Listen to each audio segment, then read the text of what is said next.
Hey guys, welcome to Voc Rehab Bootcamp. I am Nick the Vet. Okay, so today's episode is going to be a reenactment of an initial meeting with a counselor.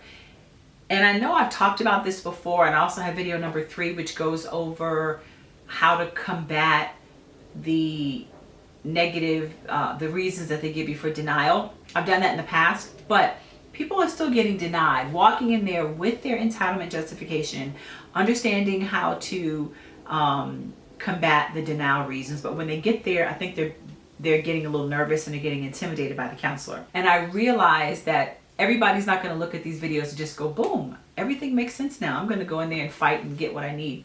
So I wanted to do this so you can see the interaction.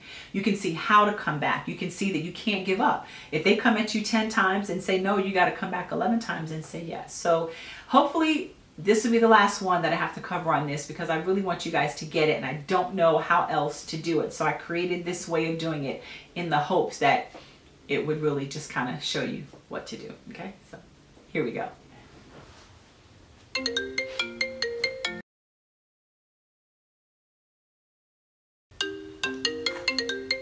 Hello?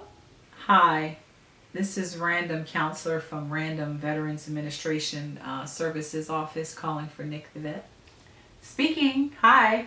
Okay, Miss the Vet, I've reviewed your application and I just have a few questions that we need to go over in order for me to determine whether or not you're entitled. All right, so tell me a little bit. I'm going to be taking notes, so that's why I'm not looking at you the whole time, okay? All right, so tell me a little bit about how your service-connected disability affects your ability to work. Well, as you know, I've got service-connected issues with my back. So I have a lot of trouble lifting things and twisting at the waist. I also have service-connected PTSD. And being an ER nurse kind of exacerbates both of those issues. It triggers my anxiety because it causes severe stress when I have to deal with the death of patients and the trauma that the loved ones feel because of those deaths. I have challenges when I have to change bed sheets and I have to lift patients, and there's lots of challenges that I have with my back and with PTSD, but I love being a nurse.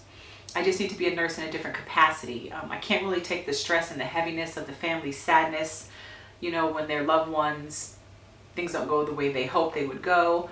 And this occurs at least twice a week. So in addition, any other nurse at my level, you know, would have to change patients' bedding. It requires them to be rolled over again, sometimes lifted. And I really can't do those kinds of things with my service-connected issues. So I've been trying to figure out what other kinds of nursing jobs that I can do, and everything outside of my normal job duties requires a master's degree. So I really enjoy nursing, that field, and I want to stay in it, but I just can't do this specific job and anything that requires, you know, lifting and deals with patient deaths. That's really traumatic for me. So anything else outside of this type of job does require a master's degree. And my understanding is that because my current job exacerbates my service-connected disabilities, that I can be qualified for vocational rehabilitation. So I just want to be able to get into a new field, well, stay in nursing, but get into a field that I have interest in and that won't exacerbate my service-connected disabilities. Okay, tell me a little bit about your goals, what you're hoping to get from this program if you are found entitled, please. Well, I want to be a nurse administrator. As I said, I need a master's degree for that. You know, their business management aside, there's a business management side to nursing that doesn't require interaction with patients or lifting or kind of physical things. So that's the realm I want to go into. And what kind of education do you have? Well, I have an associate's degree in mass communications and I have a bachelor's in nursing. I want to do work that's suitable, so you know, I wanted to hold my interest, and I really enjoy nursing. And I know that requires some advanced training. Well, thank you so much for sharing that information. I do appreciate it. While you definitely have a vocational impairment, and it does seem to have caused you problems in your ability to get through the day successfully, I find that based on your records and your documentation submitted, that you have overcome your vocational impairment through education and training. So you do have the education and training that's necessary in order to find suitable work So we're going to, we won't be able to find you entitled for Voc Rehab benefits at this time, but you're welcome to try back in about a year, and hopefully things will be better by then for you. But yeah, so thank you for coming in.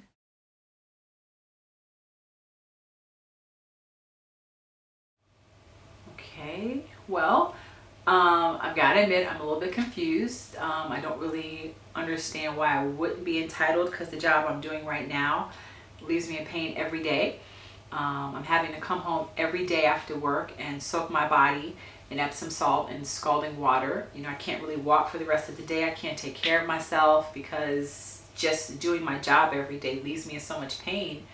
There's got to be something else that I can do. And I've been looking for work on my own, but I can't really find anything. So, well, I do certainly understand your concern. But because of your education and training, it looks like you have 2 degrees actually. That's what we're going to be looking at today, your ability to work to gain employment. And we do see that you have that here. But again, even though you're not entitled for Voc Rehab services today, it doesn't mean you can't reapply in the future, okay? Okay, well, I agree. I do have the education and training to find suitable work, but based on the M28R definition, the fact that I've been applying and can't obtain work means I have not overcome my vocational impairment, correct? Well, it's not just that they're causing you problems. We don't just award entitlement for that. The fact that they cause you problems is your vocational impairment.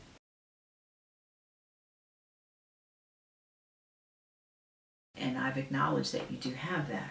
The issue is that you've overcome that vocational impairment with education and training, and that's why you wouldn't be found entitled.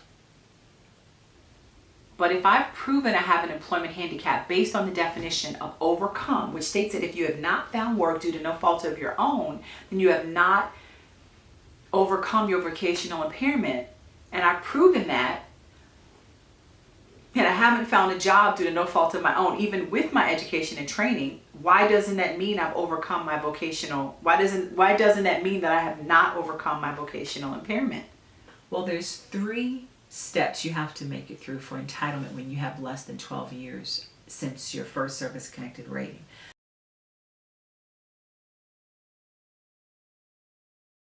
Number 1, you have to have a vocational impairment. We've acknowledged that you do have that. Number 2, the vocational impairment has to be serious enough that it causes some type of hindrance in your ability to obtain or maintain work. And you do have that. You do have some challenges. But number 3, you can't have overcome that vocational impairment. So if you didn't overcome that, then we would grant you services. But you have overcome it because of your education and training. Okay, maybe I don't know what overcome means, because I don't feel like I've overcome anything. I feel like I'm struggling every single day just to make it. So what does that... Overcome means you have the ability to find work that doesn't force you to jump or hop or skip or do backflips. That's what it means. So if you can find work like that, if it exists out there, then you have overcome your vocational impairment because you can find work like that. Okay, well, I made some notes prior to our meeting, and based on your definition of overcome, that's not what I found in the M28R, because the M28R's definition of overcome reads, let me find it, I'm sorry. Okay, the M28R definition of overcome says that I have overcome my vocational impairment not when I have a degree or education, but when I'm able to obtain suitable employment. I don't have suitable employment right now. That guideline further states that if I'm not able to obtain suitable employment due to no fault of my own, then I have not overcome my vocational impairment. Therefore, I do have an employment handicap. So my question to you is, why would you say I don't have an employment handicap when the guidelines say that I do?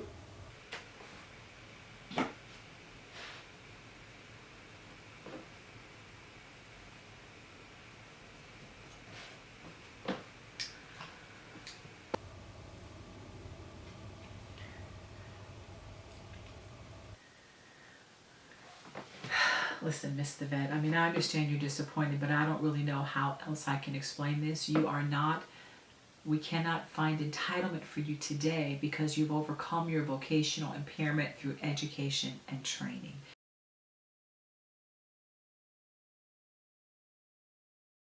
So we will not be finding you entitled today.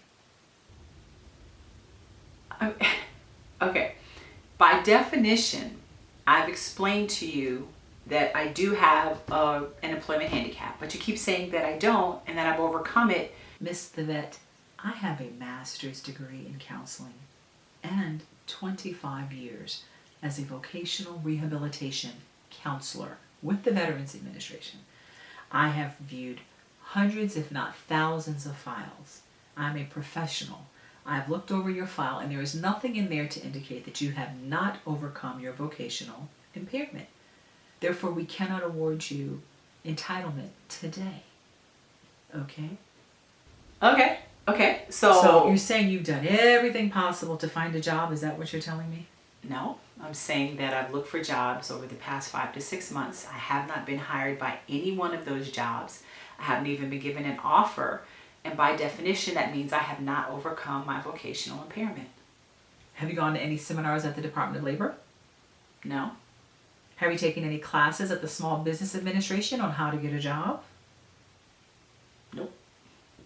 Well, then it seems to me that you certainly could have done more to look for work. Agreed?